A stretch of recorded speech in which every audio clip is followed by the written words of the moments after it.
Hey guys, this is Eric Weingarten with Weingarten Racing. I thought I'd do a little quick video on the difference between the one of my ported heads, Dragon Slayers, versus the non-ported, so you can see how much actual material got removed and how much work it goes involved in it. I don't know that anybody's ever said, man, porting costs too much. You guys are just making it hand over fist. Because this takes about 40 hours to do on one set of heads. So I usually can get one set of heads done in 5 days. So if I start on Monday, usually they're done on Friday. Sometimes it might go a day or so longer. That doesn't include the valve job. The valve job's usually done the day before. So anyway, if we look at this, just to give you an idea how much actual materials were being removed. So this is both of these. This is how the head actually came, and this is the head done. So right now it looks like, wow, that's a lot, but you wait till you see. So I got the light on this one. This is how I have them come. This is a Brodix Dragon Slayer for a small block Chevy. Now I have them do stuff that you wouldn't see if you bought your own. For instance, you see this valve job here, all this aluminum here. I actually have them leave that here because when I grind, I can make the throats the shape I want, which I've talked about size, but I haven't talked about shape, and I won't. But that's the reason why I have them leave this.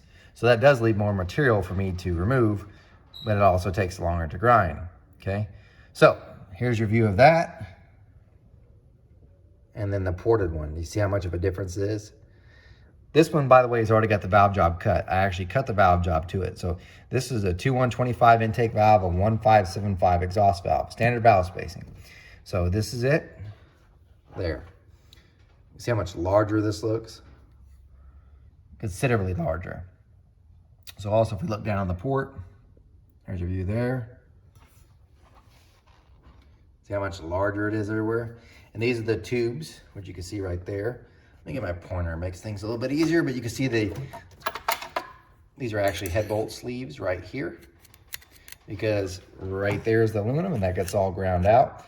So I can make the shape easier, and then I put the sleeves back through to encapsulate that head bolt hole. Now, just because these are like 7/16 head bolts, I do that. On 3/8 I don't put a head bolt sleeve in a 3/8 one, because usually that head bolt hole itself is a much tighter fit on the 3/8 stud than it is on these 7/16. They're definitely looser.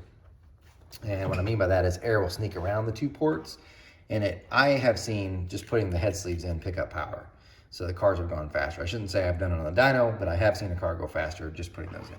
So anyway, as you can see there, you're like, wow, look at that short side compared to the stock one. The exhaust, the same way. I mean, yeah, quite a bit different, but you haven't even seen this other part. Let me show you this. Okay, this is a different view. So here we have the stock. So this is how it looks stock. See the push rod slot and everything. See the short side, the apex of the short side. Let me get my pointer. See the apex of the short side, which is really hard because it's dark, because it hasn't been ground on at all. And you can see the push rod. Now look at this. This is the one that's done. See how much over that is? And then there's this. Okay. These are wings, which I won't go into detail, but that's not cast in the port. I had to grind that. Just lighting is not doing me favors. That didn't work at all, but I had to grind that to make that. And they have to be uniform. So if you look at it, this one actually looks like it's further down, but it's an optical illusion. They're both the same. So I'll measure distance from here to here, put a mark, here to here, and put a mark. That's where I know where they start and stop. It's super hard to do. The other thing is making sure you get the right angle.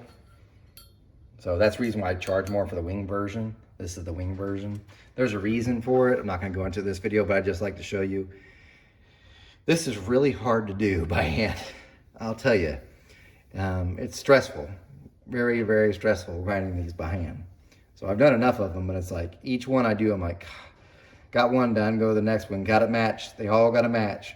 So like, especially on the small block Chevy, because you look, this one looks like it's going that way because it is, because this one's going that way because their ports are going that way.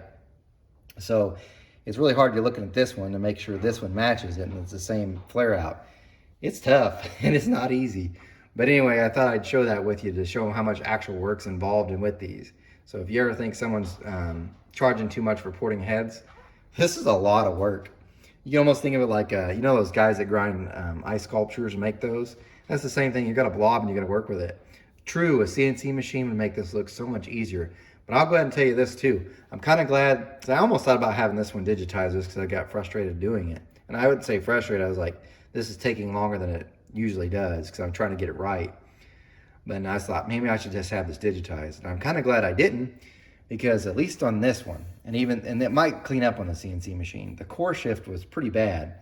So all the dimensions, what I mean by that is every dimension's the same. So if I go from each one across and every spot for each port, they're the same. But here's the catch. That means dimensionally, width-wise. The catch is that width might be shifted over this way or this way, depending on the port. And you're like, oh, you did something wrong. No, I couldn't work with it. It is what it is. So for instance, I think it is this, yeah, that's this port. This whole wall here, this whole side, if you took the core, was shifted over that way. So the entire port was shifted over this way whenever it was poured. So I'm taking off all this material, and then I have to take off all this here. The whole thing's that way. Well, guess what? This one shifted all the way that way. Which you're like, this part, not a big deal, because I'm going to definitely grind off this wall, not a big thing. Plenty of material here, everything's cool. Not on this one, because it shifted over this way, it's making me remove, like I'm just getting the shape in when it's finally clearing up the as cast part. Well, it's actually taken off more, I should say.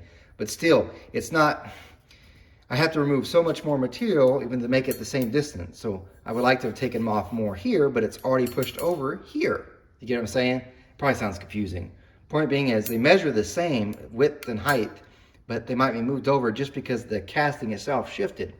So if I had a CNC program and let's say I digitized this one and then put it in the machine, depending on the head and how bad the core shift is, this one could have had shadows, which means the CNC machine probably would have easily have touched this whole side, but it would have left probably parts on that side where it wouldn't have hit. So and then it would have like rough areas and wouldn't be as good. Now, this may not be the case, just saying, because this port got so much bigger. For instance, these started off at 225 cc's. These are now 250 actually, so it's a little bit bigger than I usually do, but 250 cc's. Chances are good though, if I had digitized this, because I made it so large, it probably would clean up everywhere. However, there's a chance, because on some times it really does have really good core shift, you would see shadows, even as big as I was making it. So anyway, I thought I'd show you that before, so for those people that think porters charge too much to port heads. No, you're really getting a bargain. Just to give you a better idea of how much of a bargain you got, 40 hours, $1,100. That's how much I charge to port the heads. 40 hours, $1,100. Think about that real close. You're like, well, that's no, it's not. Paying an electrician to come do something in your house 8 hours a day for 5 days a week and let me know if it's $1,100. You can have them come into your house and work for like maybe 4 hours and hit that total. Plumber, same thing. How about heat and AC guy? Same thing. How about a body paint guy? Nope, same thing. I think we really do charge way too little for the amount of work we do. And the only reason why we do that is because we're trying to keep you guys racing, because we know it's so expensive. But we still have to somewhat make a living. So anyway, thought I'd show you guys that. Hope you guys appreciate the video. You guys take care.